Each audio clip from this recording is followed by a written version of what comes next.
en allée du 12 août. Bon, faire attention sur le marché. On peut voir un marché indécis.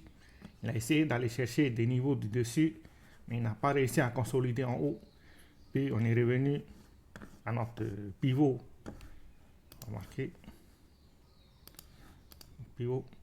Après, descendre en ligne.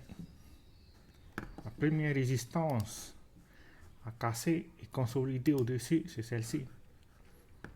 Il faut que le marché arrive à casser puis consolider à ce niveau-là avant d'aller chercher les niveaux de cette résistance-là. Mais bon, on peut voir un marché où il n'y a pas de demande. Donc là, ici, le marché a essayé d'aller récupérer. Je vais retirer dans tout ça. Ici, le marché a essayé d'aller récupérer la liquidité. Ensuite, il a baissé. Mais on peut voir qu'il n'y a pas de demande. Personne n'a voulu acheter aux alentours de ce support. Pareil, là, le marché est venu chercher la liquidité. Il a essayé de pousser à la hausse. Il a attrapé la liquidité, mais parce qu'il n'y a pas de demande, il a clôturé à la baisse. Puis il est descendu directement. C'est pas vraiment un marché haussier. Donc, il faut s'attendre à ce qu'on casse notre comment ça s'appelle, notre pivot de février 2021 dans les jours qui suivent. Après, demain, ça, j'avais pas fait attention. Demain, on a le PPI. Donc, ça veut dire qu'on aurait peut-être des scalping ou day trading demain à faire sur le marché. Mais sinon, aujourd'hui, c'est dangereux. Vaut mieux ne pas toucher le marché aujourd'hui. Si jamais on casse, je vais marquer l'idée, ce niveau-là à la baisse, le dernier niveau à surveiller, c'est les 53 000. Ça, c'est un niveau dangereux. Si jamais on casse ce niveau-là, c'est sûr, on va aller chercher les 52 000, entre les 50 et 52 000. Voilà. Maintenant, si le marché arrive à retourner au-dessus de ce niveau, consolider au-dessus, puis casser à la hausse, c'est cette résistance-là qu'il va falloir surveiller. Il faut qu'on réussisse à casser ce niveau-là, puis continuer notre tendance haussière à court terme. C'est ça à peu près les niveaux à surveiller en ce moment.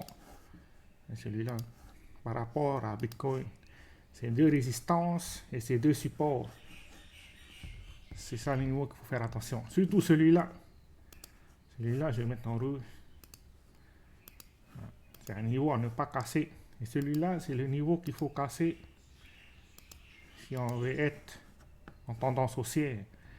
Mais non, ce qui est intéressant, ça serait pas mal si le marché arrive à consolider au-dessus de notre pivot dans cette zone-là avant de reprendre une tendance haussière. Voilà. Tant qu'on ne casse pas notre pivot, j'ai manqué. Tant qu'on ne casse pas notre pivot, la tendance peut toujours rester haussière à court terme. Voilà. Donc, une consolidation dans cette zone, c'est plutôt une bonne chose avant d'aller casser notre résistance. C'est là la résistance qui est importante. Voilà. Plus on passe de temps à consolider, meilleur c'est par rapport à la site. Après, regardez vite fait les autres. Bon, bien sûr, ce qui est dangereux en ce moment, c'est que les altcoins comme Ethereum sont, comment on dit, ils sont en train de surperformer Bitcoin. Hein. C'est pas quelque chose que tu souhaites voir. Surtout dans une tendance baissière comme ça. Ça veut peut-être dire, entre guillemets, que c'est la fin du bull run, comme on peut le voir par rapport à la tendance générale. On peut voir que là, la tendance est clairement baissière. Et si jamais on voit les altcoins, par exemple Total 3, si jamais on voit Total 3 aller en tendance haussière et venir casser cette résistance-là pendant que Bitcoin n'arrive pas à casser le niveau des 68 000, il faut se mettre en tête qu'il y a de fortes probabilités que le bull run est terminé. Comme ça, au moins, on a déjà anticipé ce cas-là. On n'est pas surpris que si ça arrive, mais comme ça, on est préparé, on a un plan contre ça. Voilà. Après, bien sûr, Solana, il mieux rester en dehors.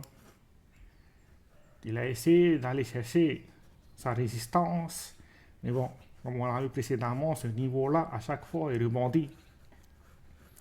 Donc, il y a de fortes probabilités qu'on vienne tester ce niveau-là, ou bien des niveaux beaucoup plus bas. Maintenant, ça ne m'étonnerait pas que Bitcoin vienne rechercher la liquidité qui est là, au niveau des 49 000, dans les jours qui suivent. Surtout avec la tendance qu'on a actuellement. C'est-à-dire que ça ne m'étonnerait pas qu'on fasse comme ça. Jusqu'en bas, avant de consolider et peut-être de repartir à la hausse. Mais en tout cas, il faut se mettre en tête qu'il y a de fortes probabilités que c'est le début du bear market. Il vaut mieux se préparer à ça. Après, le Nasdaq, le SP500, bon, il n'a pas bougé. On a notre résistance ici de mai. Il a du mal à casser cette résistance-là. Il est au-dessus, mais bon, c'est un doji. Ça veut dire que le marché est indécis par rapport à la suite. C'est pour ça, hier, dans la vidéo, ça ne m'étonnerait pas qu'on fasse quelque chose comme ça avant de corriger. Donc, il vaut mieux rester prudent en ce moment sur les marchés. Pareil pour le Nasdaq. Il y a quelque chose qui est intéressant sur le Nasdaq et comment ça s'appelle, les SP500.